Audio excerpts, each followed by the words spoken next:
Hey folks, good evening. Just wanted to give everyone an update on the house. We've actually been a little slow this week.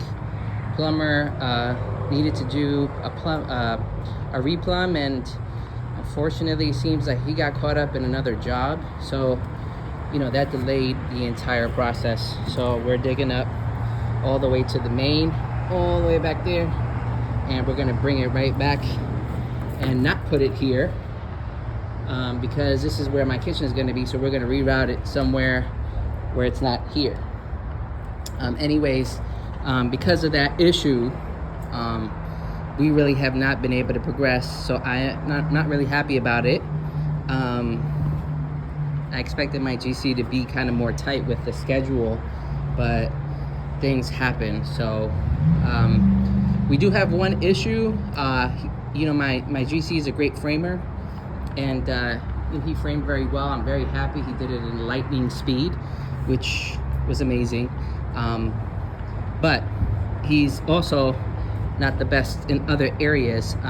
For example, we did block and pier work, so that was good. But originally he did not put concrete below grade.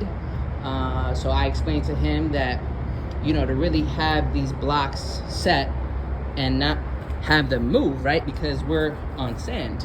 So if we just have a block, for example, just sitting there with no cement bed holding it down, it can, travel over time. The soil settles, and so if it's, if it has a hurricane strap like this, onto this piece of wood, if it's not on a concrete bed, it may, stress the wood out by shifting and moving. So I asked him to go ahead and take care of these three, because these were the ones that actually I noticed that were just floating, like for example that one. So he went back and did these, but never told me that the other ones that he did were also floating. Like that one over there, as you can see, it's on a pad, but it's on a clean sheet of soil. Like usually when it's on a concrete bed below grade, it looks something like this. As you can see, it's like concrete. So I kind of already knew that wasn't on concrete, and that other one in the back, can you see it?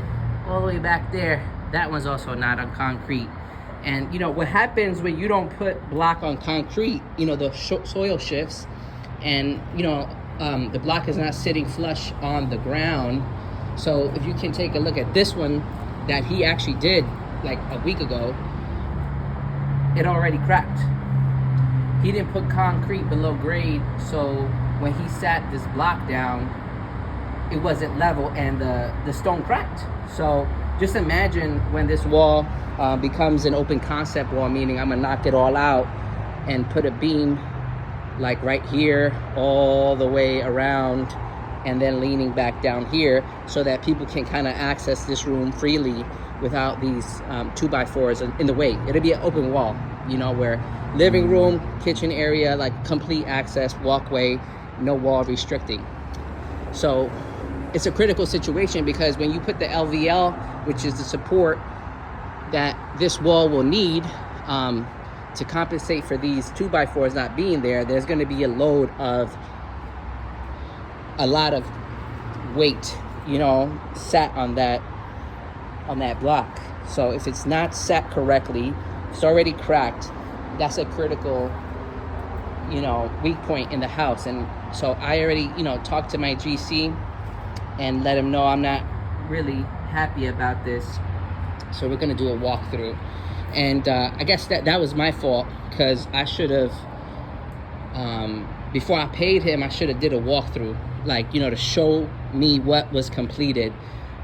He did such an amazing job with the framing, I kind of just got a little lazy about it. But so you can't be a jack of all trades. You can be, but you won't be an expert. And so he's an expert at framing, and I guess he's getting better at pouring concrete for concrete pads.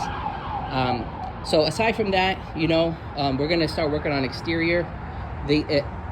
Exterior is completed, but the interior will now be done. We're gonna demolish this wall demolish that wall. And then the plumbing guy will be coming in tomorrow, hopefully, so we can get out of this delayed mode and actually start work again. It's only been 2 weeks, 2.5, 3 weeks. So it's not too bad. We're doing pretty good regardless. The schedule is a little delayed, but it's not a critical thing. So I'm okay with that. But it happens in construction. So, I'll just have to be a little bit more vigilant about talking to my GC and making sure that he's calling these guys and making sure that they're, on top of the schedule, because I don't really want to have any more delays. At least a delay, maybe 2-3 days, that should be fine. Any more than a week, that's just too much. So lesson learned on my part, and I'm sure my GC will respond to that better next time around. Anyhow, that is my update. Things are going well. I'm excited. We're just breaking ground, so there's so much more that needs to be done. We should have, once plumbing is the rough is completed, then we have HVAC, electric. We have to complete our interior. So yeah, quite a lot to do, and I will be updating everyone as I continue. So hope everyone is having a wonderful Monday, and chat with you all soon. Bye-bye.